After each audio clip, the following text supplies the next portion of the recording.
Bonjour à tous et bienvenue dans le troisième épisode de Y a-t-il un pilote dans le manga? C'est votre podcast consacré à l'univers des mangas. Et dans cette tâche, je suis toujours accompagné de mon acolyte, Val. Salut Val, comment tu Salut vas? Seb, ça va super. Ouais, en forme? Ouais, la forme, grave. Bon, ben voilà, ça y est, hein, on continue notre petit rythme de croisière. Moi, c'est toujours un plaisir de le faire. Et puis c'est vrai qu'on se rend compte que dans le monde du manga, il y en a quand même pas mal à traiter. Donc je pense qu'on a de quoi faire, hein. Ah ouais, plus on avance et plus on se rend compte qu'il y a des choses sur lesquelles on a envie de parler, donc c'est assez cool. Comme tu dis, rythme de croisière. Ouais, c'est un milieu qui est assez riche et puis il y a tous les genres, tous les styles et ça c'est quand même plutôt cool, on peut peut-être, ouais, c'est vraiment bien. Bah, tiens, niveau manga d'ailleurs, est-ce que tu as lu des choses un petit peu qui changent, de ce que tu as pu lire la dernière fois, dans les Ouais, derniers écoute, épisodes? il y a pas longtemps là, c'était la semaine dernière, j'ai découvert un manga de Hiromu Arakawa. Le manga OK. qui a donc Hiromu Arakawa, c'est Fullmetal Alchemist Et et oui, que moi j'adore. Et du coup, je sais, elle a produit un autre manga qui est en cours de parution encore, qui s'appelle Arslan Senki, je crois, les chroniques d'Arslan. Et du coup, j'ai découvert ça. Ça ressemble un petit peu à du Kingdom dans l'esprit, un petit peu, donc de la guerre. C'est assez cool, ouais. J'aime beaucoup. est-ce que c'est Kurokawa qui a récupéré encore la l'édition ou pas? Oui, c'est Kurokawa, ouais, qui a les droits, exactement. Donc je suis au début là et je suis en train de découvrir tranquillement. Bon, bah, c'est Et super. toi? Bah, écoute, moi je suis repassé, chez mes parents pour essayer de récupérer, pas mal de vieux mangas qui étaient restés traîner dans les placards et bon, on a parlé la dernière fois de 20th Century Boy, bah, je me suis replongé en fait dans Pluto. Pluto qui est l'autre œuvre, vraiment culte je trouve de notre ami Urasawa, et c'est vraiment top. Enfin, je me rends compte que c'est vraiment une super série et vraiment, je vous invite vraiment à la découvrir si vous avez jamais lu Pluto, c'est vraiment super. C'est un hommage, à ce qu'a pu faire un autre grand du manga, heu et voilà, donc c'est vraiment super à lire et d'ailleurs, bah, ça donne une petite actu, vous allez découvrir prochainement 2 nouveaux formats qu'on va sortir sous la bannière, Y a-t-il un pilote dans le manga? Donc on a un format que c'est toi qui présentes Val, qui est la version animée. Exact. Donc, ce sera globalement le même concept que le décryptage du premier chapitre pour les épisodes classiques de Y a-t-il un pilote dans le manga. Et ça sera donc Y a-t-il un pilote dans l'anime et on parlera du premier épisode d'un animé. Et le prochain, pour teaser un peu, on va parler de Jujutsu Kaisen. Voilà. ouais, donc il est quasiment finalisé et vous devrez prochainement avoir ça dans vos oreilles et le dernier petit format, c'est un format beaucoup plus court, parce que c'est vrai qu'il y a quand même une multitude de mangas qu'on a envie de parler et tous n'ont pas, en tout cas la prétention de se tenir sur un épisode, complet. Donc on a sorti un concept qui s'appelle One Shot, qui est ton idée d'ailleurs, le titre. Ouais. Et l'idée, c'est en moins de 10 minutes, vous pitchez un manga et vous faire envie de découvrir un manga. Et ça, pareil, ça, c'est voilà, c'est aussi pour contenter ceux qui trouvent peut-être ce format peut-être un peu long. On prend plus notre temps d'échanger. Et donc voilà, donc là, ça sera aussi pareil prochainement sur les plateformes de podcast. On rappelle rapidement le concept. L'idée de notre podcast, c'est donc de partir sur le premier chapitre d'un manga. Et c'est le prétexte en fait pour pouvoir échanger dessus, discuter, donner un peu son avis et de décrypter un petit peu ce qu'on a pu voir. Et l'idée, bah, c'est de vous donner envie d'aller voir un peu plus loin. Voilà. Et donc, ne soyez pas étonnés, on a apporté quelques petites modifications sur le concept du podcast pour le rendre beaucoup plus audible et beaucoup plus fluide. C'est suite à pas mal de retours qu'on a eu, pour éviter de trop couper, de trop segmenter en fait les parties et pour que ça soit plus vraiment un échange, entre nous. Fluide, ouais. Tout à fait. L'œuvre du jour, Val, c'est Tokyo Revenger et de donc Ken Wakui, si je le prononce bien.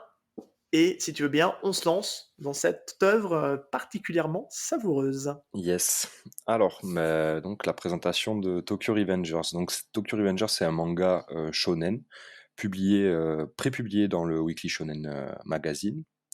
donc qu'on a déjà parlé plusieurs fois dans les reviews précédentes. Et c'est un manga écrit et dessiné par Ken Wakui, qui a entre autres, donc c'est son troisième manga, il a produit Shinjuku Swan et Abaddon. Abaddon qui n'a pas été publié en France, il me semble, et Shinjuku Swan, il est disponible, il me semble, en France. Pour Tokyo Revengers, donc c'est la Kodansha, donc l'éditeur Kodansha qui réalise les tomes reliés au Japon, et en France c'est publié par Glénat depuis 2019. Aujourd'hui, le manga est en cours de parution. Il y a 12 tomes parus en France, le 13e qui devrait sortir en juillet, et au Japon ils sont au tome 22, je crois. Donc il y a un bel, comment dire, il y a un bel écart entre le Japon et la France. Voilà. Bah, tant mieux, ça nous laisse un petit peu de temps de découvrir ça au compte-gouttes. C'est toujours frustrant quand tu as une série qui a rattrapé l'apparition japonaise. Alors, faut savoir que généralement, les mangas sortent tous les 2 mois. C'est à peu près le rythme de parution. Ça a peut-être un petit peu changé maintenant. Mais c'est vrai qu'une fois qu'on a rattrapé la série japonaise, bah, c'est souvent 1 an qu'on doit attendre. Bah, il faut bien que l'auteur japonais Ou ait le plus. temps de dessiner ou d'écrire, voire peut-être plus même, pour ceux qui prennent vraiment leur temps. Pour une petite info, c'est au niveau, donc le niveau de l'édition, c'est une belle édition. C'est vraiment super quali. Hein. Faut dire, bah, Glénat en général nous habitue à du bon travail à ce niveau-là.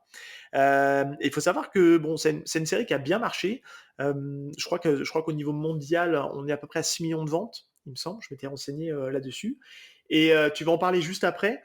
On a eu un effet animé, puisque l'animé est sorti sur Netflix. Et ça a eu pour effet de booster les ventes de plus de 670%. Alors 670 points, me diraient les puristes. Donc ça, ouais, ouais, ça a fait un bond. On a passé la dizaine de millions de tomes vendus au niveau mondial. Donc ça a vraiment eu un effet plus que bénéfique pour le manga papier. Je te laisse reprendre la main sur Ouais. la partie animée. Alors justement, ouais, donc il y a eu un animé qui a été adapté très récemment. Il est diffusé depuis le 11 avril 2021, donc c'est ultra récent. Alors je te reprends juste, ça n'a pas été Oui, diffusé sur Netflix, je crois que c'est en France, c'est Crunchyroll qui a les c'est droits Crunchyroll, oui, tout à fait. Ouais, j'ai fait une petite copie. de distribution. Et il y a aussi une adaptation en film live action qui est prévue pour juillet 2021. Ça pourra être très cool, je trouve, parce que je pense que l'histoire s'y prête vachement bien. Ok, on se lance pour le. Tu me pitches un peu le manga? Yes. Alors pour le pitch, bah, j'ai repris le pitch qu'il y a sur le site de Glénat, qui était plutôt pas mal. J'ai hésité entre ce pitch-là et le pitch qu'il y a sur Wikipédia, mais le pitch de Wikipédia était pas foufou. Le pitch de Glénat est quand même pas mal. Il reprend globalement ce qui va se passer dans le premier chapitre, en fait. Donc, à 26 ans, Takemichi, qui est le nom du héros principal, a le sentiment d'avoir raté sa vie, vivotant de petits boulots ingrats, tout juste bon à payer le loyer d'un studio miteux. Il se lamente sur le désert de sa vie amoureuse lorsqu'il apprend la mort de Hinata, la seule petite amie qu'il ait jamais eue. La jeune fille et son frère, ils ont été victimes collatérales d'un règlement de compte entre les membres d'un gigantesque gang, le Tokyo Manjikai. Encore sous le choc, Takemichi est à son tour victime d'un accident qui le ramène inexplicablement 12 ans en arrière, lorsqu'il était au collège, et se donnait des airs de mauvais garçon. Et si c'était pour lui l'occasion de sauver Hinata, mais en tentant de modifier le futur, Takemichi se retrouvera inexorablement... Pardon, ouais, je sais pas lire. Il se retrouvera inexorablement mêlé au complot se tramant autour du Tokyo Manjikai et de son charismatique leader. On verra qui est ce fameux leader, justement. Ouais, c'est un pitch qui est dense hein, quand même, qui dit Ouais, beaucoup ouais, de choses, qui résume presque limite le premier chapitre. Mais on va rentrer un quasiment, petit ouais. peu dans le détail sur ce qui se passe dans le premier chapitre. Et c'est là que vous allez vous rendre compte des premiers ajustements qu'on a pu faire sur le format. Allez, on passe au pas à pas. Allez. 胸ぐらを掴まれて強烈なパンチを食らっておろけて肩を並べうずくまった夜通りの雨にお前はにやけて傷口が綺麗になるなんて嘘をつくいつも Alors le premier chapitre, il est intitulé Reborn. On peut faire, tout de suite un petit écart. On n'a pas parlé, mais la couve du 1er tome, c'est notre héros, qui est donc, les mains dans les poches, sweat à capuche, rouge. On a l'impression que c'est fait à l'aquarelle ou en tout cas au feutre. On sent vraiment le côté Mmh. très brut au niveau du dessin et ça nous donne déjà un peu le ton de ce qu'on va voir juste derrière. Ouais. Alors, on commence par un prologue, on a souvent l'habitude de ça dans les mangas où on commence avant que le titre du chapitre soit annoncé, on a, 2-3 pages de prologue et là, en fait, on voit notre héros principal, qui est donc, avachi et qui regarde la télé et qui apprend donc aux infos que, la mort de Naoto et de Hinata Takibana, des suites justement d'un dégât collatéral, suite à une bagarre de gang. C'est ça. Après on a 2 pages où on voit justement, Takemichi, en 2 versions, heu, différentes et un autre personnage qu'on va découvrir un petit peu plus tard, dans l'épisode. La suite donc, c'est, bah, tout simplement, un moment de vie de Takemichi ou de Anagaki. En fait, il s'appelle Takemichi Anagaki et on le voit donc chez lui, et au travail, dans un magasin de vente et de location de DVD et on voit un peu qu'il subit, un petit peu sa vie, globalement quoi, au travail comme, chez lui où chez lui, il se fait engueuler par, une de ses voisines et au travail, il se fait un peu sermonner par sa supérieure. Qui a le même âge que lui d'ailleurs, Ouais, qui est ou qui même est à peine plus vieille que lui, je pense, non, je sais plus. 6 ans plus jeune que lui. Ah oui, c'est ça, les plus jeunes, Justement, ouais, tout à fait, ouais. il s'en plaint, ouais et en sortant du boulot, bah, il s'amuse à rayer avec une pièce de monnaie, une voiture, de luxe d'un Bourge où justement on le voit dire, on le voit dire: «À mort les Bourges», quoi. Donc C'est on sent ça. qu'il est quand même un petit peu, Un peu aigri le bonhomme. ouais, ouais, Et un il y peu a un mot rebelle. pour ça d'ailleurs, c'est assez décrit, de ce type de personnage, il y a un mot un peu anglissime qui est donc le mot, friteur Ouais. et qui Folita. désigne en fait voilà, qui désigne une catégorie en fait de personnes en fait, au Japon et lui il rentre clairement dedans, hein. C'est voilà, c'est le jeune entre 15 et je crois 35 ans il me semble, qui au niveau de la tranche d'âge Ouais, et c'est ça. qui se laisse un peu porter par la vie, qui a pas de but précis et on est clairement dans ce type de personnage qui a vraiment la sensation de bah, d'avoir foiré sa vie, quoi, hein. Il le dit, hein, il se demande à un moment donné, «Qu'est-ce que j'ai fait, quoi, Ouais. pour justement, en arriver là?» Ça, c'est très japonais, justement le terme, furita, friteur, où, on tout globalement généralement les gens savent que, au Japon, les gens sont très carrés et beh, quand tu sors de l'école, tu trouves, très rapidement un travail et puis tu te lances à corps perdu dans ta carrière professionnelle où, justement ce qui entraîne aussi, le fait que, bah, les gens ils ont, moins d'enfants, que la population est vieillissante parce que, bah, ils sont à fond dans le travail et justement les friteurs, c'est les gens qui sont totalement en dehors de ça et c'est assez mal vu, hein. Je pense dans une famille japonaise, des parents japonais qui ont un enfant qui est, considéré comme un friteur, c'est pour eux, C'est la quelque honte. chose de Ouais, c'est la ouais, honte c'est pour la la famille, honte ouais, tout à fait, ouais. parce que, bah, c'est des petits boulots, temporaires, c'est, pas beaucoup d'argent, c'est la difficulté, en fait, hein et donc on part sur ce postulat-là, pour le personnage de Takemichi, quoi. Mais c'est vrai que c'est un sujet qui revient assez souvent dans les mangas, c'est cette idée de la pression de la société qui Mmh. pèse sur les épaules de la jeunesse, que ce soit par, les parents, que ce soit par le travail, où il faut absolument qu'ils fassent quelque chose de leur vie et qu'il faut absolument qu'on rentre dans des cases bien précises et c'est vrai que c'est un sujet qui revient très, très souvent, en tout cas qui est mis en avant dans les mangas. Ouais. Pour Hem, le coup, pardon, vas-y, vas-y. pour le coup, en tout cas dans Tokyo Revengers, on voit pas la pression familiale, autour de Takemichi. Tout ça, on l'insinue parce que c'est ce que veut montrer l'auteur, dans le manga. Mais, on voit pas les parents de Takemichi, donc on voit pas cette pression familiale, mais du coup, on insinue que, On la ressent en tout bah, cas. justement Ouais, ouais, tout ouais, à on fait, la ouais. ressent, quoi. On ressent que, bah, lui, étant donné qu'il est frustré et qu'il est un petit peu, dégoûté de sa vie, Heu, on sent que ça vient à la fois de la société et de sa famille quoi aussi, un peu de tout quoi et c'est, globalement ce qui se passe au Japon, en ce moment, depuis quelques années.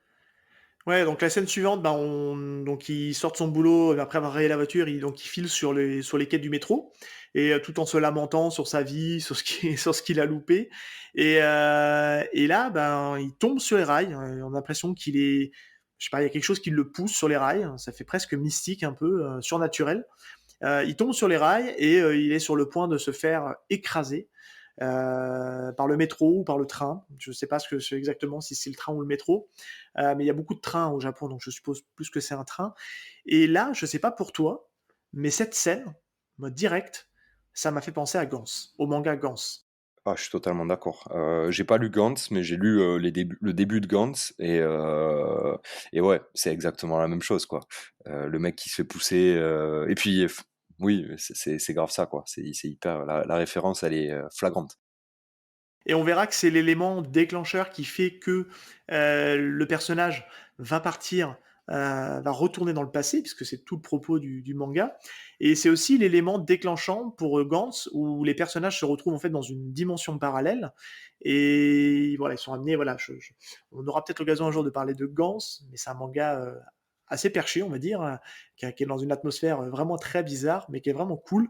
Et le pitch de départ, c'est la même chose. C'est deux personnages qui sont sur un quai de gare, qui se retrouvent bousculés sur les quais et qui se font happer par le train et qui se retrouvent dans une dimension parallèle. Et c'est le même principe. Et je t'avouerai que moi là-dessus, je me suis dit, ok, c'est comme ça que le mec va être amené à voyager dans le temps. Et je me dis, ok, c'est couillu de partir sur, il est obligé de mourir pour pouvoir voyager dans le temps. Et j'ai trouvé ça assez, sur le premier instant que j'ai lu ce truc-là, j'ai dit waouh, c'est assez couillu de partir sur un truc comme ça. Et je veux dire, comment ils vont s'en sortir. Bon, on verra un petit peu plus tard, puisque c'est sur la fin du premier chapitre, on sait tout de suite quel est le gimmick qui fait qu'il voyage dans le temps. Exact. Je te laisse reprendre la suite. Oui et donc à ce moment-là, bah, il voit, il est à un moment de mort imminente, quoi, disons c'est comme on dit chez nous et même un peu partout, il voit sa vie défiler devant ses yeux, il le dit lui-même: «Alors c'est comme ça que je vois ma vie défiler». Il repense en fait, il dit: «Bah, putain c'est bizarre mais j'arrive pas à penser à ma famille ou à mes amis ou quoi, à ce moment-là, mais je repense à Hinata quoi», donc à son ex-copine, celle qui est victime du Tokyo Manjikai et il repense à sa vie de quand il était, bah, justement en quatrième et il trouve un peu bizarre, il se dit: «Mais qu'est-ce que c'est ces visions de ce passé-là?» En fait, on le voit un peu plus jeune justement dans le métro, avec, très certainement des potes à lui de son âge, et voilà, il repense à ça, quoi. Et puis là, donc direct, bah, il se retrouve bah, dans le train avec ses potes en face de lui et qui lui disent de se bouger le derrière parce qu'ils ont apparemment quelque chose d'important à faire. Et en fait, on se rend compte assez vite que il appartient à une bande en fait, et que c'est sa bande de potes en fait où il prépare quelque chose. Et là, ça met en avant un des aspects du manga, c'est donc on l'a dit, hein, c'est un shonen, mais on rentre plus précisément en fait dans le cadre d'un shonen Furio. Donc le Furio, c'est la bande de voyous. Et donc voilà, clairement, c'est ça qui est mis en avant. Je sais pas ce que t'en penses, toi, justement, de ce Ouais, passage. ouais, ouais, clairement. Bah, clairement, tout bon, ils ont des styles, je pense que, nous, ça nous parle pas trop, ce genre de style vestimentaire ou même, physique parce que, je pense c'est très, japonais, quoi, Oui, ce délire de Furio. C'est les racailles, quoi, c'est les kairas du Japon. On les voit, il y en a un, il a une espèce de banane, et tout ça. Enfin, je pense que c'est très japonais. Nous, ça nous parle peut-être un peu moins, mais globalement, ouais, on est dans du furio, des loupards, des racailles, des voyous, quoi. Et c'est grave cool. Et puis lui-même, le personnage principal, il hallucine sur sa ganache, quoi, sur son style. Il se dit, mais c'est quoi ce style de loupard, de quoi? vieux À quoi je... loupards, ouais, c'est ça. Ouais, de vieux loupard. En fait, il se fout de sa gueule parce que bah, il se voit, lui, à 26 ans, dans son corps de gosse de 15 ans, quoi. Ouais, c'est ça. Ah ouais, c'est en fait, là, c'est là qu'on comprend qu'il est retourné dans le passé, ouais, qu'il est retourné dans le passé, 12 ans auparavant, et qu'il est dans son corps de gamin de 14-15 ans, avec ses potes. Et là, il se demande: «Est-ce que c'est bien réel?» Bah, lui, il est encore en train de se demander si c'est des visions, si c'est sa vie qui défile devant ses yeux, après sa mort, quoi. Donc on est encore dans le flou, on ne sait pas. En fait, on va savoir qu'il est revenu dans le passé que vers la fin du chapitre. Mais à ce moment, tout le long du chapitre, lui, le personnage principal en tout cas, avec qui on partage ses pensées à lui. On est dans sa vie, dans sa propre vision de ce qu'il est en train de vivre. Pour lui, il est encore en train de rêver ou Oui, ça a de. pas l'air réel en tout cas. Ouais, exactement, ouais. Ce qui est assez Euh, rigolo, c'est ce qui ancre en fait le récit bien dans le passé. Je sais pas si tu as fait, bon, il y a toute une page là-dessus. C'est en fait, c'est le portable en fait qui lui fait dire, oh bah qu'est-ce que je fous là quoi. C'est quoi ce portable que j'ai dans les mains quoi. ouais, Il a, ouais, pour info, pour vous le décrire, c'est un téléphone à clapper. Téléphone à clapper, qui est pas tactile. Et c'est vrai que nous, maintenant, on est à l'ère des écrans tactiles, des iPhones, des Samsung, pour pas faire de jaloux dans les marques. Mais lui, il est avec un vieux téléphone à clapper. Et c'est ça qui lui fait aussi percuter. Mais attends, je suis retourné en arrière. Et ouais, c'est vraiment rigolo c'est vraiment quelque chose. Tu sais, on dit souvent dans les films qui peut te sortir d'un film. On peut parler de films qui sont intemporels, mais c'est vrai que tout ce qui est lié à la technologie peut vite te sortir du film en fait, puisque c'est les ordinateurs, les téléphones portables. Tu sais, quand tu regardes ça, tu dis ok, ouais, c'est bien ancré années 90 ou années 2000, parce que ces téléphones-là, on en a plus aujourd'hui quoi. ouais, exactement, ouais. Alors, je sais pas si on l'a dit, mais en fait, donc l'action dans le présent du manga se déroule en 2017. Non, on l'a pas dit, mais ouais, c'est bien de le préciser, ouais.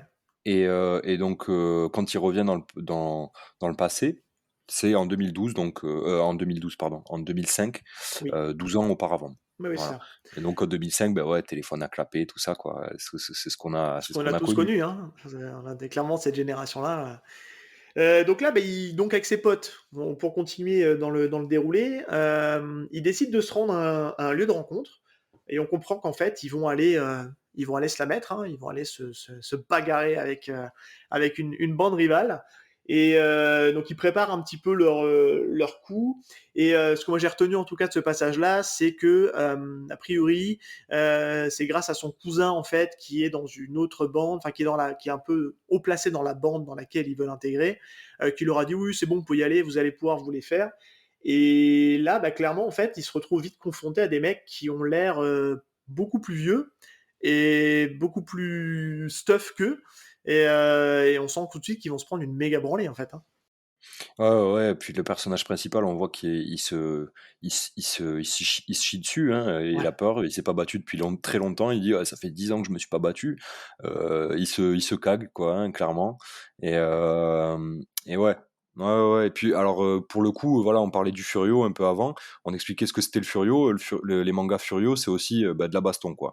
C'est de la bonne grosse baston, de rue, bien à l'ancienne, C'est quoi. le style aussi, hein, que ce soit l'attitude, le style vestimentaire. Et Ouais, c'est le vrai qu'il y style a, vestimentaire et tout. il y a une planche qui le montre bien, c'est l'arrivée de l'autre bande rivale qui arrive avec ses styles complètement ahuris. Il y en a certains qui ont la clope au bec, la chemise blanche, débraillée, le pantalon noir. Il y en a même un, je sais pas si tu as fait attention au détail, il a des claquettes chaussettes.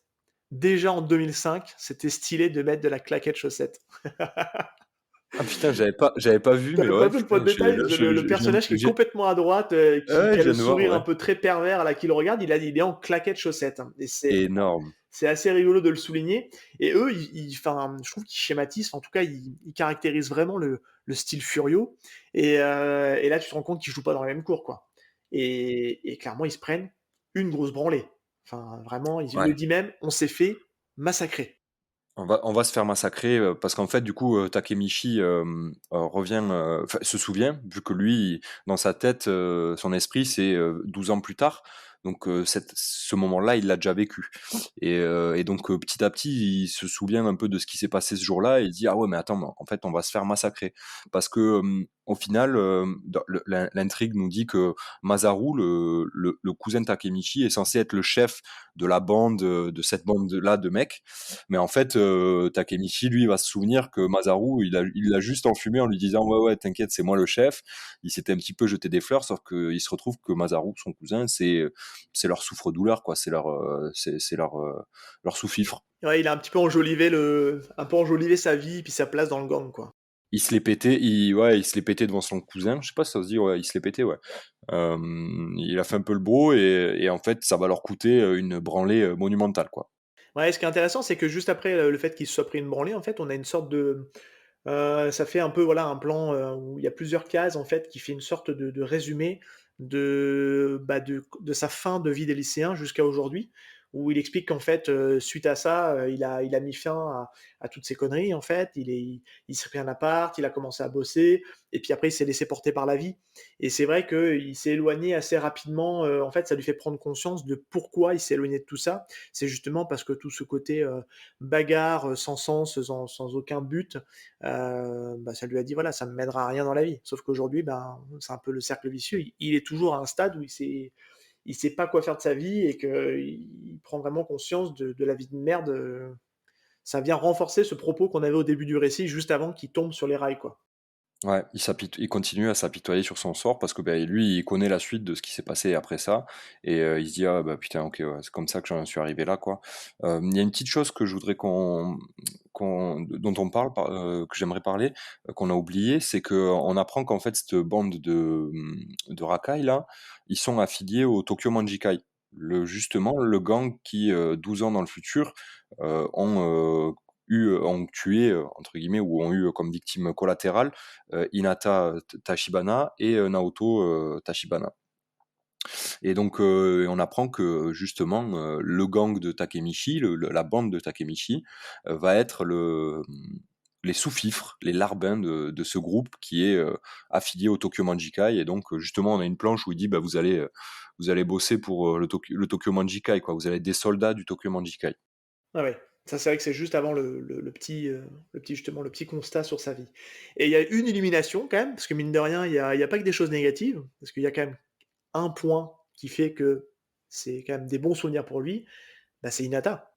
Ouais, C'est Hinata, c'était sa copine et comme il le dit, c'est sa seule copine de l'époque et il décide pour, tant qu'à y être dans ce passé, bah, de retourner voir Hinata. exactement, parce que, bah, ça fait, il l'a perdu de vue, au final, à ce moment-là, enfin 12 ans plus tard, il l'avait perdu de vue et quand il a appris sa mort, ça l'a attristé parce que, ben, voilà, c'est sa première copine, sa seule. On apprend quand il est au bord des rames du métro, là, on apprend qu'il est puceau encore, qu'il a jamais eu, d'autres meufs qu'elle, il a jamais rien fait de sa life donc ouais, clairement, en fait, globalement sur l'entier sur tout le chapitre, Takemichi, il se lamente vraiment sur sa vie, un peu de merde, quoi, hein. Oui, oui, c'est clairement un premier chapitre qui montre le désarroi du personnage, principal, quoi. Il décide d'aller voir Hinata et pardon, donc je continue ce moment-là, et en fait, une fois qu'il l'a vue, il a pris du plaisir à la revoir, il rentre chez lui. C'est une rencontre assez émouvante, hein, quand même. On sent qu'il Ouais, avait vraiment il en pleure, hein. Il y a vraiment une belle planche d'ailleurs où on le voit pleurer, il n'arrive pas à retenir ses larmes. c'est ça, il en chiale, ouais. Ça montre vraiment que c'était une relation qui avait quand même de l'importance pour lui et ça donne quand même un petit élément de personnalité de la fille et c'est ça qui, je trouve, donne du donne un côté très mystérieux sur vraiment la finalité de pourquoi elle est morte. C'est qu'on sent que c'est quand même une femme qui a du caractère, Ouais. tu vois? Elle est très entreprenante dans leur relation, on sent qu'elle voilà, c'est une personnalité assez forte et c'est juste en quelques cases, on s'en rend compte. Elle lui attrape le visage, elle le regarde droit dans les yeux et elle lui dit: «Voilà, je te signale que je suis ta copine» et voilà, elle pose vraiment les bases de leur relation. On sent que c'est elle l'entité forte du binôme. Ouais, clairement, et puis elle l'engueule quoi, il le dit lui, hein, Oui, et elle l'engueule parce qu'elle lui dit: «Ah tu t'es encore battu, machin». En fait, ouais, c'est clairement, elle a un caractère fort et c'est elle qui drive le truc quoi. C'est elle qui drive clairement le truc, leur relation et le truc, c'est qu'on se rend compte que, bah, lui, il a dans sa tête, il a 12 ans de plus, donc il sait ce qui se passe, il sait tout ça. Lui, il y va oui. pour prendre pour se rappeler le bon vieux temps, la revoir parce que ça fait très longtemps qu'il l'a pas vue et qu'il sait que maintenant elle est morte. Et mais elle vit sa vie de jeune fille en 2005 quoi. Sans tout le background que lui Voilà, a, exactement, forcément. voilà. Et on se dit que ça peut être une force pour lui, de justement d'avoir ce côté de pouvoir, savoir un peu à l'avance ce qui va se passer. Mais c'est assez perturbant parce qu'on se rend compte qu'il se laisse quand même aussi absorber par, l'univers dans lequel il est retombé. Il est submergé en fait par les émotions de l'époque et tout ce qu'il a pu vivre à cette époque-là et on sent que là, en tout cas, dans ce 1er chapitre, il a du mal à maîtriser tout ça. Et Exactement, ouais. et on sent qu'il est, tu vois, il est vraiment, il est encore sous le coup de la rencontre avec Hinata et c'est la scène suivante que je vais te laisser reprendre la main où il va se poser dans le parc qui est juste à côté et qui va faire justement la rencontre de Naoto, mais je te laisse, le raconter. Ouais, exactement. Donc en fait, il va se poser dans une espèce de parc pour enfants, quoi, sur une balançoire, toujours, en étant, énervé, à fleur de peau, quoi, parce que, il se rend compte qu'il peut rien faire, quoi. Il a toujours subi sa vie et il l'a subi encore et donc du coup, il est frustré, énervé et il voit à côté, 2 gamins qui harcèlent un petit gars et en fait, il les dérange, quoi, le bruit, entendre voir les mecs à côté, gueuler et harceler le garçon, en fait, ça le saoule pas de les voir harceler un mec parce que, lui-même était une racaille aussi, quoi, donc c'est pas ça qui le dérange, mais ce qui le dérange, c'est qu'il fasse du bruit, quoi. Donc et donc il va péter un plomb, il va s'énerver, il va ramasser une bouteille en verre. Il va leur dire: «Fermez vos gueules, bande de connards», il va les insulter et il va même les menacer avec une bouteille en verre où là, on voit, son visage a changé, il fait peur, il leur pointe la bouteille en verre D'ailleurs, cette cassée. planche, Elle est belle, hein? elle est Ah ouais, elle iconique. est Elle est magnifique cette, iconique, je trouve. clairement, ouais. C'est un le sens du détail, sur ce gros plan sur le tesson de bouteille là et le fait qu'il dit: «J'ai jamais été aussi vénère de ma vie», il a trop la classe, Ouais, il quoi. pète la classe, ouais. Là, il fait vraiment, il fait peur, quoi. Enfin, Ouais, ouais et puis ça a vraiment un côté, on sent qu'il est rempli d'assurance et ça puis le dessin, enfin, c'est sublimé par le ouais, dessin, on en reparlera, c'est mais vachement beau, le ouais. dessin de l'auteur là, c'est juste, C'est hyper c'est beau. du super bon boulot, Ouais, quoi. ouais, ouais, je suis d'accord et donc du coup, il les menace, il leur dit, ouais: «Cassez-vous, sinon je vous crève, quoi». Donc les 2 gamins se chient un peu dessus, ils se cassent et ils retrouvent le petit garçon qui se trouve être, en fait, Naoto, le petit frère de Hinata qui a, c'est son cadet de 1 an, je crois, hein, il a 1 an de moins qu'elle, Naoto. Ouais, et puis il commence à discuter, en fait. Il commence à se poser, puis en fait à discuter avec elle, il lui explique qu'il est beaucoup attaché à sa sœur et cetera et en fait, on se rend compte d'un truc assez surprenant, pour un propos sur le voyage dans le temps. Il commence à tout avouer à Naoto, à lui expliquer qu'il vient du futur, qu'il vient de 2017, et que du coup, voilà, il lui raconte vraiment tout ça et il lui explique en fait clairement que, dans 12 ans, ils vont mourir et ça s'arrête, il lui dit, bah, voilà, il insiste vraiment là-dessus, «Souviens-toi de cette date et protège ta sœur pour moi» et ça se termine là-dessus, deux trois échanges de regards et il se termine sur une poignée de main et la poignée de main déclenche quelque chose. Ça ramène, Anagaki, dans le présent. Kanagaki, ouais.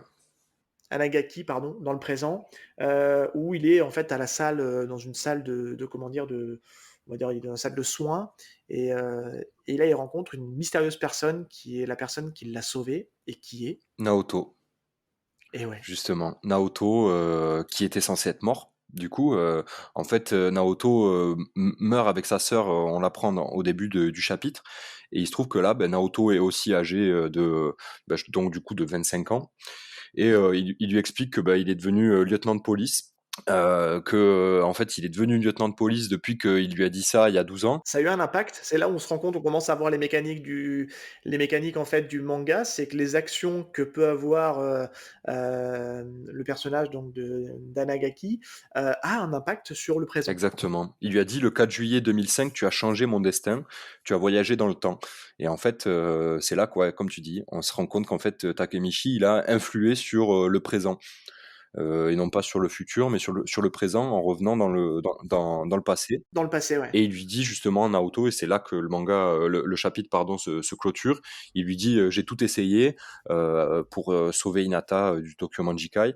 Il me dit: «Mais, Takemichi, toi tu es le seul à pouvoir la sauver». Parce que c'est le seul justement à pouvoir, remonter, le temps et influer sur les actions futures Exactement. et donc voilà et c'est là-dessus que du coup, comme tu disais, que le manga se termine et d'ailleurs sur une double page, on va le dire, hein, quand même, assez magnifique, Mmh. où gros plan sur les 2 personnages avec un regard très déterminé de Naoto qui lui dit: «J'ai besoin de ton aide, Takemichi. Ouais. Tu es le seul à pouvoir sauver ma sœur», comme tu disais tout à l'heure.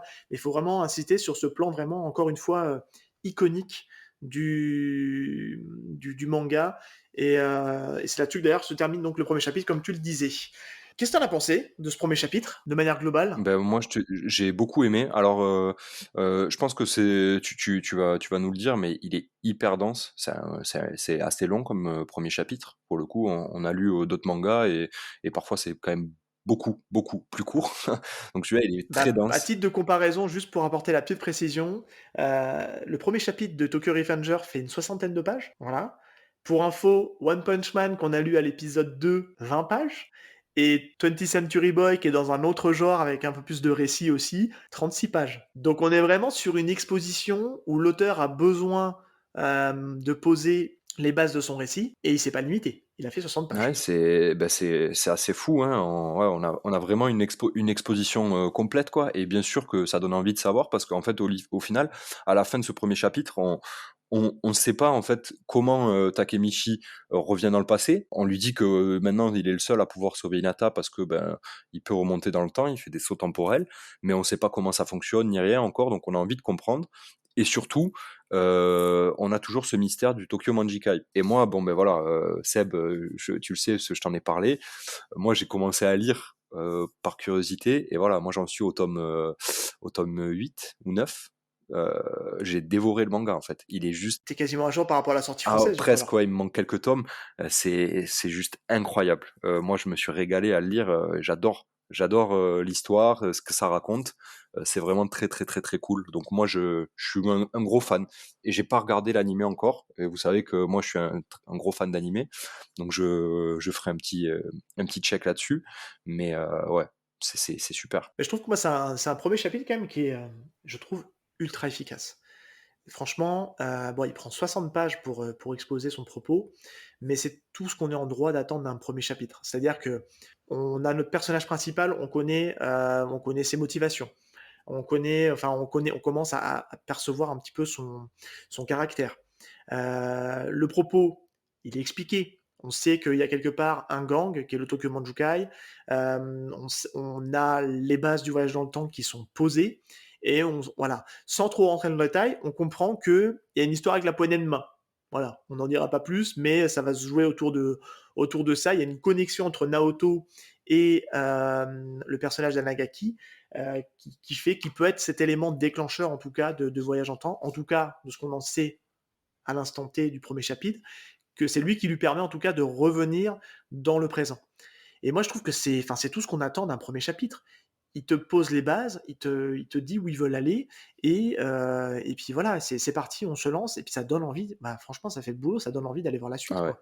Et clairement en plus, enfin, je sais pas ce que tu en as pensé, mais graphiquement, c'est juste beau. Mmh, j'aime beaucoup. C'est magnifique. On est sur un style vraiment, Wakui il nous fait un style vraiment épuré, avec une ligne vraiment claire et puis le trait, il est super maîtrisé. Enfin, il y a pas de différence d'une case à l'autre. On n'a pas l'impression que les personnages changent de tête ou changent de forme ou de dimensionnement. Enfin, tout est vraiment ultra maîtrisé et je trouve qu'il y a une patte, en fait, dans le graphisme, qui fait beaucoup penser au cinéma. Ouais. Je trouve qu'il y a beaucoup de plans, iconiques comme on l'a dit tout à l'heure. Moi j'en ai retenu 3. Tu as déjà, les yeux en fait. Moi je trouve que tout le travail qui est fait, alors c'est pas un plan, mais c'est tout le travail qui est fait autour des yeux, enfin, jeter un œil dans le regard, dans les expressions, des personnages. Moi je pense, à un moment donné quand on voit Hinata pour la première fois, il y a ce gros plan qui est juste Bien magnifique sûr, ouais. et il y a tout un boulot qui est fait au niveau des yeux, qui est juste, moi je trouve fou. Je sais pas ce que tu en Je penses, suis mais c'est, d'accord.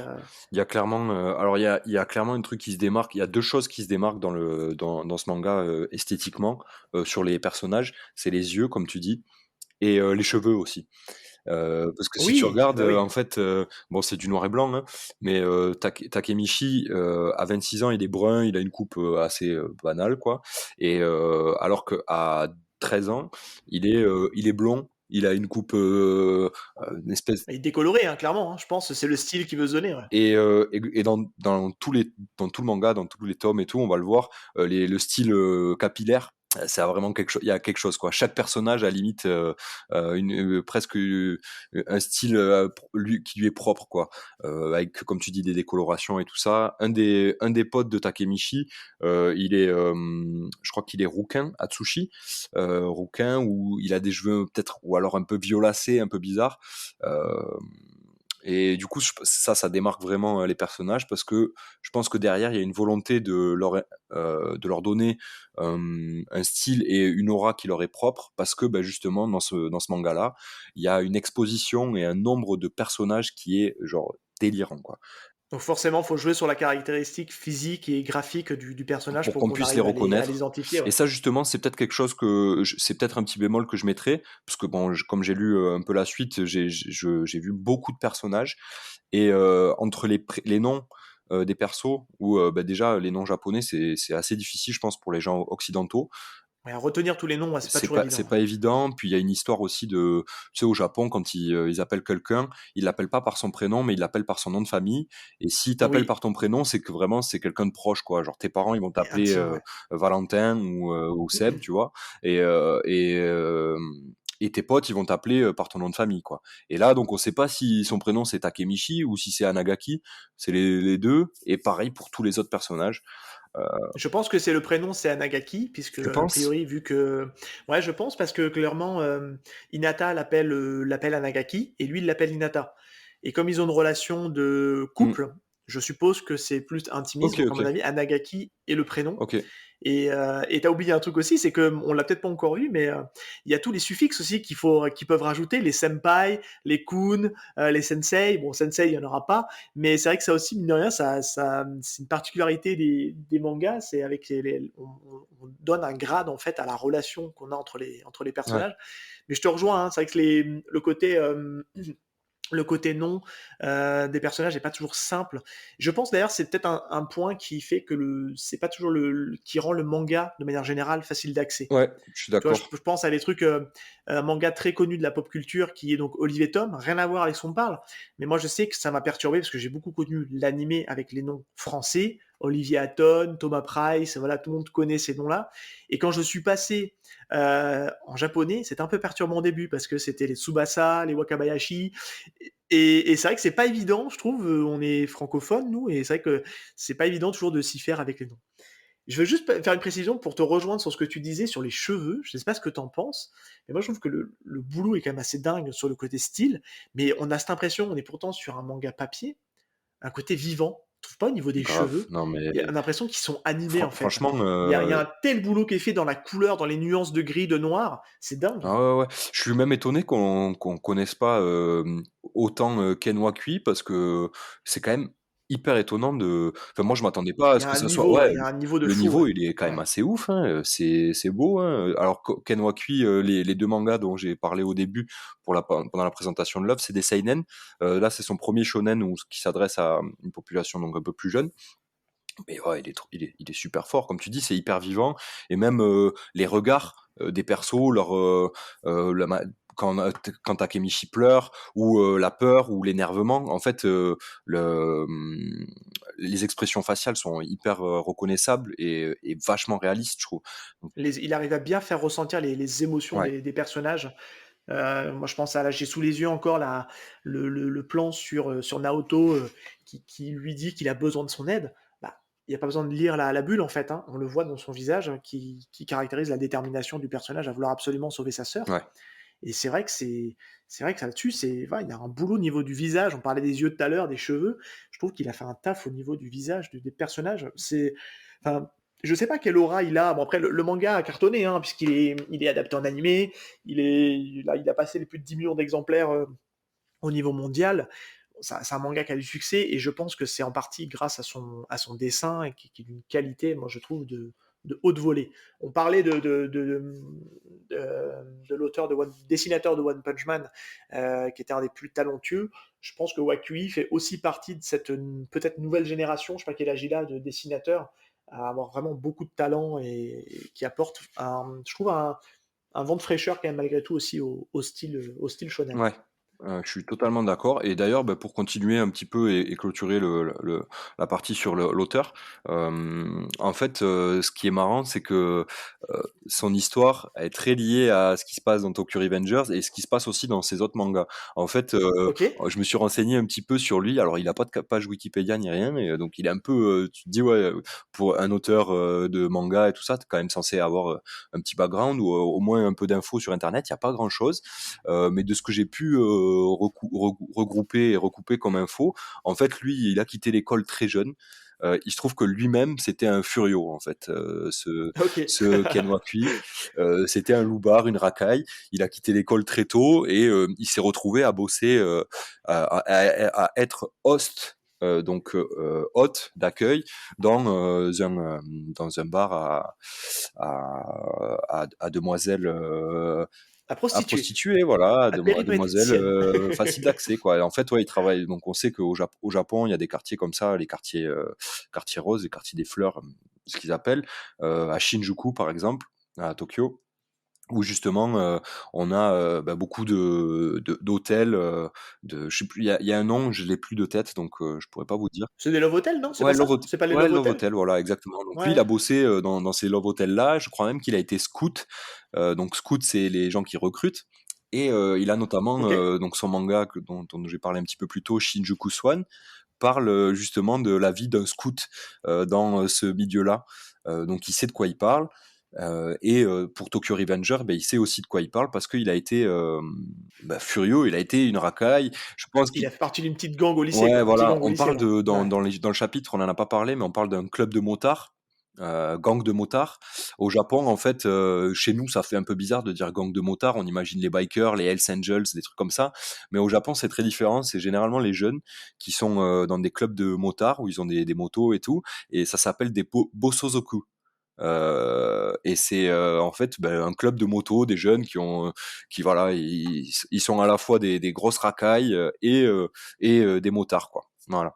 Et justement, je pense que ce Ken Wakui a dû faire partie d'un groupe de Bosozoku. Il y en a de moins en moins au Japon. Je vous invite à aller voir des vidéos sur YouTube, de youtubeurs français qui font du contenu au Japon et qui parlent de ça. C'est hyper intéressant. Voilà.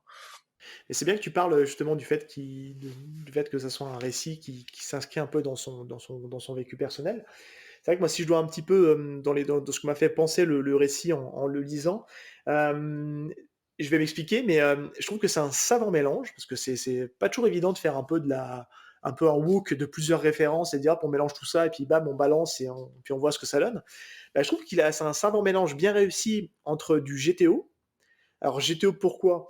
Pour le côté Furio, hein. Alors GTO, Great Teacher Onizuka, pour ceux qui seraient passés à côté, mais je pense que pas qui ne connaît pas GTO? C'est un peu le manga culte dans ce domaine-là. Clairement.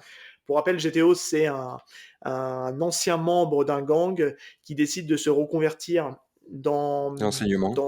en enseignement et je crois que son objectif, c'est de pouvoir pécho. Voilà, je crois que c'est un peu ça l'idée. Il se dit que les profs sont un peu plus ouvertes, donc du coup, il se dit: «C'est le meilleur moyen de pouvoir Ouais, pécho». c'est ça, c'est pour pécho des meufs, dans le lycée, quoi. Ils ont une particularité commune, en fait, tous les 2, et c'est pour ça que je pense à GTO, c'est qu'ils sont tous les 2 puceaux et ils sont tous les 2 des anciens membres de gangs et voilà, c'est pour ça que ça m'a fait penser à Onizuka dans Ouais, GTO. Il y a un aspect évident, c'est le retour voyage dans le temps. On est plutôt dans un aspect retour vers le futur, puisque clairement, ce sont les actions du passé qui sont modifiées, qui ont un impact direct dans le présent.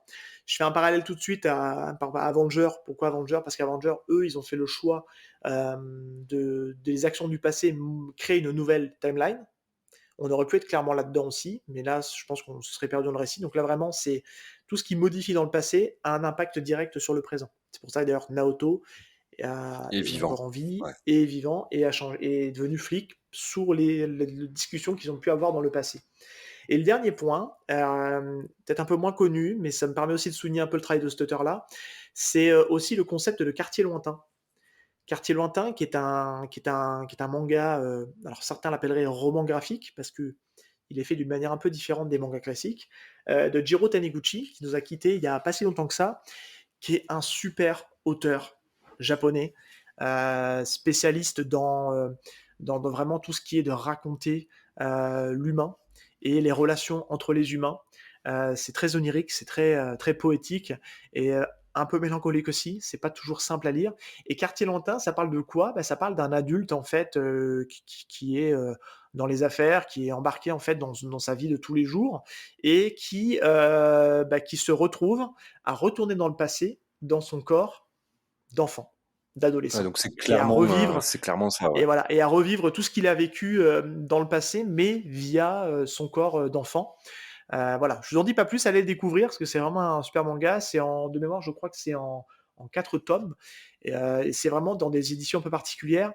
Il me semble d'ailleurs que je sais même pas si c'est pas je crois pas que ça soit en sens, japonais, je crois que c'est en sens français et Taniguchi a cette particularité de ne pas avoir trop marché au Japon, mais d'avoir trouvé son succès, dans le marché européen Ouais, et notamment en France. ouais, ouais.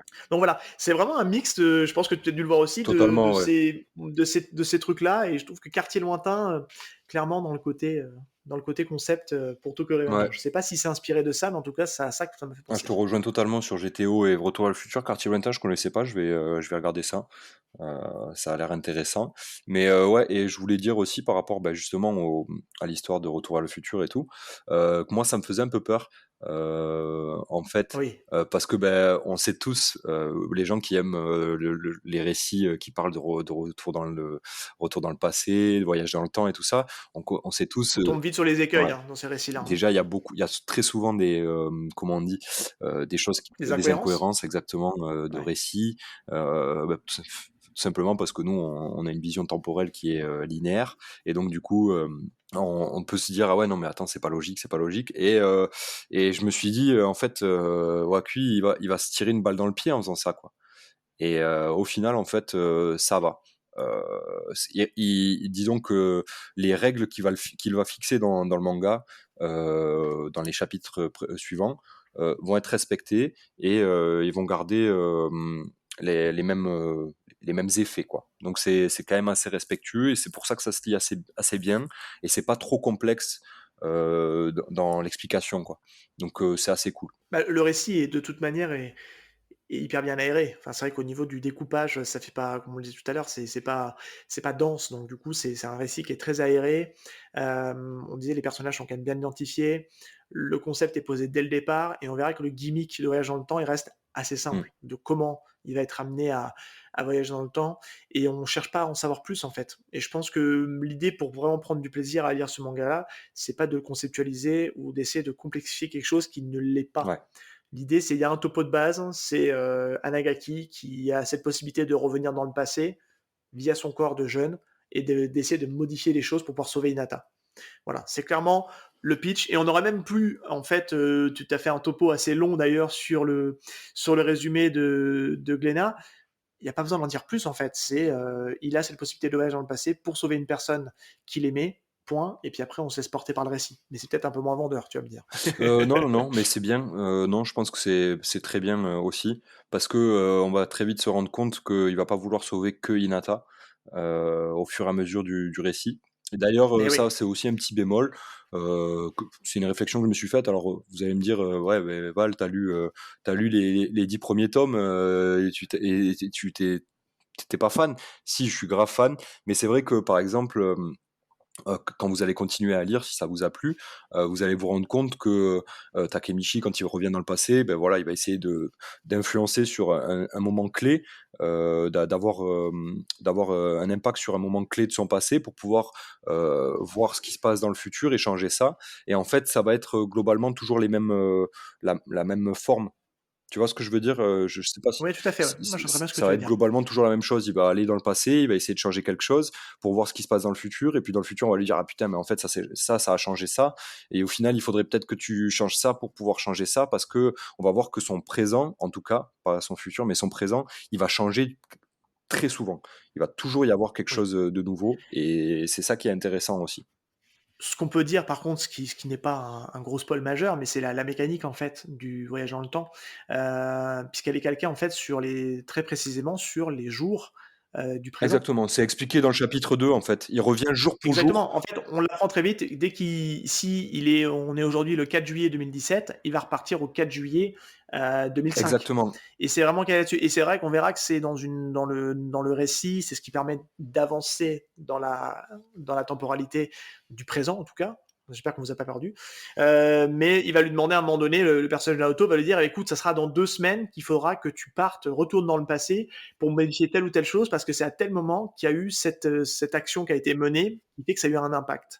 Et ce qui est intéressant dans ce que tu dis, c'est que ça derrière, c'est là où le récit commence un peu à se densifier. Et tu vois, moi, si je dois le dire, c'est genre un petit bémol, c'est que c'est un récit qui est haletant, vraiment, qui est très rythmé, qui est vraiment bien rythmé. Mais moi, tu vois, j'ai lu les 2 premiers tomes pour l'instant. Dans un coin de ma tête, je me dis, j'espère que ça va pas s'essouffler, parce qu'on en est quand même à 22 tomes. moi c'est ce que j'ai eu peur aussi. Voilà, j'espère qu'on va pas tourner en rond, mais je fais confiance à l'auteur. Je pense que, en tout cas, dans ce que j'ai lu, on sent qu'il a l'air de se renouveler. Surtout qu'il est malin parce qu'il arrive aussi à rajouter de l'enjeu. Puisqu'en fait, là, aujourd'hui, on est concentré sur Hinata, mais le fait de repartir vers le passé, Anagaki va aussi vouloir, parce qu'il a perdu contact avec tout ce milieu-là, et il va aussi vouloir renouer des contacts avec des anciens de sa bande. Exactement. Et sans dire vraiment ce qui se passe, ces anciens de sa bande, en fait, bah, ça va générer en fait un nouveau pan de scénario, un nouvel arc scénaristique concentré sur ce personnage-là, parce qu'il va se passer des choses dans le présent. Et c'est vraiment top, c'est vraiment top. Et c'est vraiment un manga pour le coup qui joue un petit peu sur cet effet de twist. Et voilà, c'est pour ça qu'on ne peut pas trop en dire, parce que c'est vraiment un plaisir de pouvoir découvrir les petits twists scénaristiques et comment il va faire pour pouvoir justement récupérer un peu cet effet. Là où ça s'essouffle pas, je rajoute juste un petit truc, c'est qu'en fait les personnages, qu'on découvre au fur et à mesure de l'œuvre, comme je l'ai dit, il y a énormément de personnages. La galerie elle est, très complète et ils sont pas creux, les Oui, persos. ah ouais, mais c'est clair. Ils ont, chacun leur personnalité, leur background, motif, enfin leur manière de penser, leur mindset quoi et c'est hyper intéressant en fait et c'est justement, ça va être un axe pour, Takemichi, le fait de comment pensent certains personnages ou quel est leur, caractère. Ça va être pour lui, des déclencheurs pour, avoir envie peut-être, bah, pourquoi pas de les sauver dans le futur ou, de les retrouver dans le futur, renouer des liens avec eux comme tu as dit. Voilà donc au final, j'avais peur comme toi que ça s'essouffle, mais en fait, la profondeur des personnages est tellement, cool que c'est très, très stylé, quoi. Et juste, un petit truc, que tu as oublié de dire pour, le retour dans le passé. Le temps qu'il va passer dans le passé, passe aussi dans le présent. Oui, c'est C'est-à-dire que vrai, c'est si vrai, c'est vrai, c'est vrai. dans le premier chapitre, en fait, il part le 1er juillet, dans le passé, le jour où il se fait écraser par le train, par le train, le métro et il revient le 4. Donc il s'est écoulé 4 jours. Ouais, ouais. Et puis on peut le dire, hein, c'est pas un truc très impactant. C'est qu'en fait, pendant le temps où il est dans le passé, il est dans une forme en fait de coma. Clairement, hein, il est complètement léthargique, voilà. Et puis c'est Naoto en fait qui l'accompagnant dans cette mission lui explique rapidement. Et c'est une sorte de coma. Il est complètement inanimé et son esprit d'ailleurs.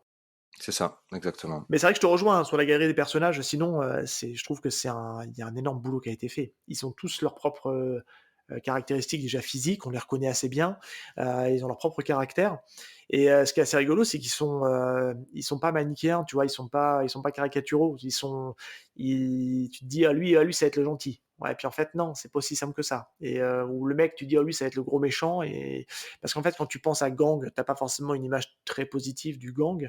Et en fait, quand tu vois le leader du gang, bah, il est sympa, en fait. Puis il est pas du tout, je parle dans le passé, hein, le leader du gang dans le passé, il est assez sympa et puis tu te dis: «Mais attends, comment ce mec-là peut en arriver, en fait, à faire des méfaits, les méfaits qu'on a pu Voilà. voir dans le Comment, dans le le Tokyo présent?» Manjikai, qui est, qu'on nous présente dans le présent dans le passé comme, un gang, vous le verrez dans le chapitre 2, hein, ça se voit, c'est le postulat que se dit, Takemichi. «Mais merde, en fait, ils sont cool quoi, ils sont pas méchants, c'est quoi cette histoire-là?» Comment ils en sont arrivés à, finir par tuer, bah, Hinata et Naoto, dans le présent quoi? Ou comment ils sont devenus un gang aussi, mauvais, dans le présent?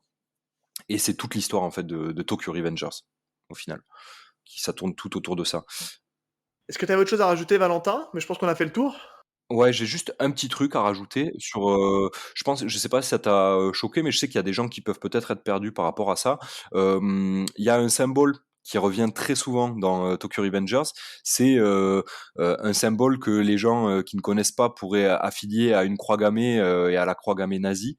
Et en fait, tout simplement cette croix-là, c'est un svatika, c'est la croix, shinto, ou non pardon, bouddhiste, et c'est une croix qu'on retrouve très souvent, au Japon, Et on la qui voit est dans le sym premier chapitre, cette croix? ouais, on l'a, justement, si tu regardes bien, il y a une page avec, justement cette croix-là, et du coup, je sais que parce que j'en ai parlé avec des amis à moi, ils m'ont dit: «Oh mais attends, il y a une croix gammée, les personnages, sur leurs uniformes, ils portent des croix, gammées, c'est quoi ça?» Et en fait, non, ça a rien à voir, c'est un symbole de paix et d'harmonie, dans la culture bouddhiste, au Japon, et en fait, moi-même, j'ai fait des recherches, hem, le positionnement de cette croix-là, indique, quelque chose. Alors disons que la croix gammée nazie, elle est, en biais, elle est pas vraiment, positionnée comme ça et pas dans ce sens-là. Là, vraiment, ça représente, la croix bouddhiste, et si vous regardez, il y a beaucoup d'articles de presse qui parlent de ça au Japon, comme quoi justement les touristes, par, méconnaissance du sujet, se plaignent de ça, en allant, visiter le Japon, alors que, bah, c'est un symbole qui existe depuis très longtemps et qui est, notamment un symbole de paix, d'harmonie et tout ça, voilà. Bah, tu vois, je suis passé, c'est bien que tu le précises parce que je suis passé à côté. Clairement, je suis passé à côté Ouais, de beh, cette, je pense que c'est important de le dire parce que, beh, il y a des gens qui peuvent très vite se faire un avis, surtout qu'en plus, bah, dans les chapitres suivants et dans les tomes suivants, on voit, le Tokyo Manjikai avec justement ce symbole-là, avec un drapeau avec ce symbole-là, et les gens, ils peuvent se dire: «Mais attends, il a complètement vrillé l'auteur». Non, non, il a pas vrillé, justement, il sait de quoi il parle, et hem justement ce symbole-là, c'est un symbole très fort au Japon, de paix et d'harmonie, qu'on retrouve sur des temples, bouddhistes. OK, Voilà. bah, tu vois, c'est bien que tu le précises, Une j'avais svatika, ça s'appelle, voilà, vous regarderez, sur Google si ça vous intéresse. bon, bah, super. Bah, écoute Valentin, c'était un bon échange. C'est en tout cas, on ne peut que vous encourager à aller lire Tokyo Revenger, hein. En tout cas, si on le traite Totalement. ici, c'est de la bonne came et c'est du bon manga et ça change un petit peu, on essaie vraiment, au travers des épisodes du podcast, de pouvoir essayer de varier un peu les genres. Voilà, Ouais, on a fait du seinen, on est passé par un shonen de super-héros, avec du neketsu et là, on est plutôt maintenant sur un autre volet du shonen, qui est du shonen furio, avec la petite dose fantastique de voyage dans le temps. Donc voilà, on essaie vraiment d'apporter un peu de choses différentes au fil des épisodes et de ouais. vous donner notre avis là-dessus en tout cas.